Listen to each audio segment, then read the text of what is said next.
There's a question a lot of founders ask themselves, but few ever really answer. How does a company not just succeed for a few years, but thrive for decades, even centuries, long after its founder is gone? It's not about having one breakthrough product. It's not about having one brilliant leader. According to a 6-year study of dozens of America's top companies, the answer comes down to something most people overlook: how that company was actually built from the inside out. Today, we're breaking down the book that changed the way the business world thinks about lasting success. Built to Last was published in 1994 by Jim Collins and Jerry Porras, 2 professors at Stanford. It launched Collins's career. He'd go on to write Good to Great, a book we've already covered on this channel. What makes this book stand out is that the authors didn't just go with gut feeling. They handpicked 18 visionary companies with an average age of nearly 100 years, widely admired across the business world, with stock performance beating the general market by roughly 15 times. Then they paired each one against a direct competitor, same industry, same starting point in time, that never achieved the same staying power. That comparative method is what helps the book avoid the trap so many business books fall into: telling a success story without ever pinning down what actually caused it versus what was just luck. Build the clock. Don't tell the time. The concept: this is the central metaphor of the entire book. Telling the time means having a great idea, a great product, a great leader at one particular moment. Building the clock means building an organization that can run on its own, generating one great idea after another across multiple generations of leadership without depending on any single brilliant individual. In other words, the real question isn't, what's my great idea? It's, what kind of organization am I actually building? Illustration. The authors point out that we tend to idolize legendary founders as if they were the single key to success. But truly, enduring companies are actually designed to outlast the departure of their founder. The companies that build the clock keep going.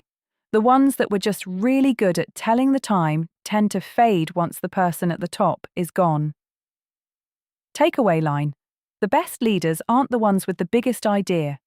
They're the ones who build a machine that keeps generating big ideas, even after they're gone. Preserve the core. Stimulate progress.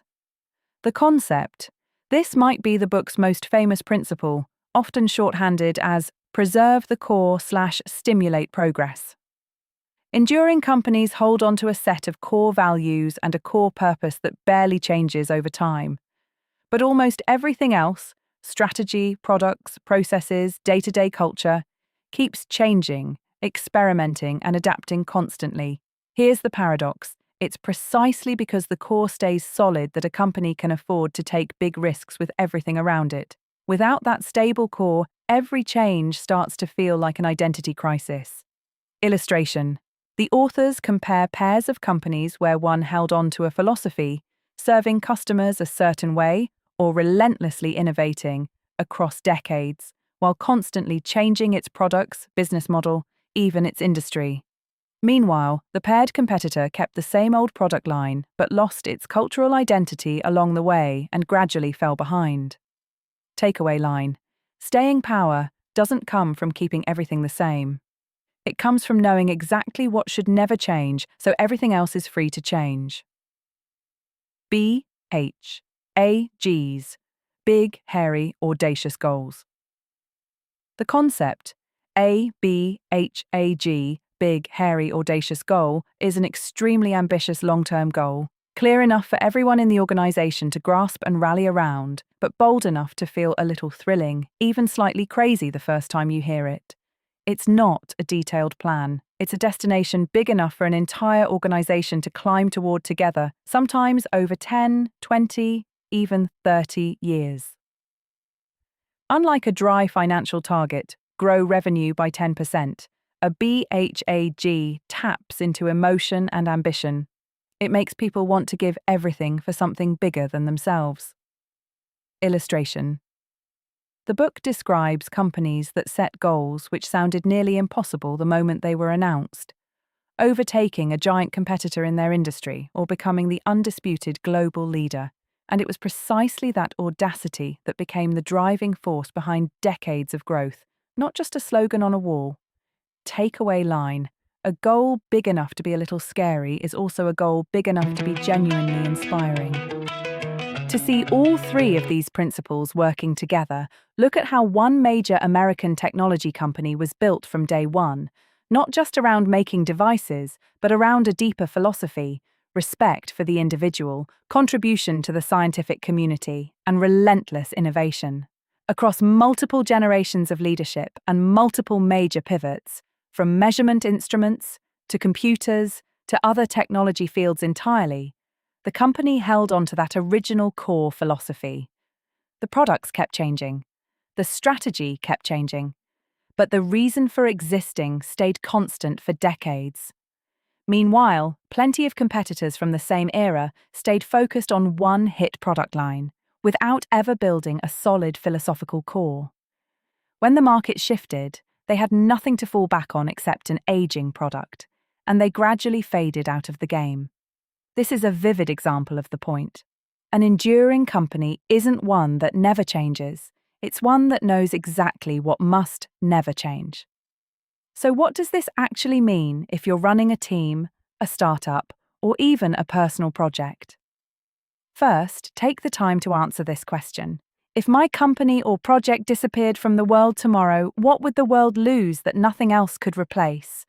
That's the core of your core purpose, and once you find it, don't trade it away for short-term profit. Second, don't be afraid to constantly change your strategy, your products, or how you operate, as long as your core values stay intact. A lot of people fear change because they confuse identity with the way we currently do things. Those are two very different things. Third, try setting a goal for your team that's big enough to make people flinch a little the first time they hear it. Then break it down into milestones you can chase over years, not just quarter-over-quarter KPIs. So, the three biggest lessons from Built to Last. Build an organization that keeps generating great ideas on its own, instead of relying on one great idea at a time.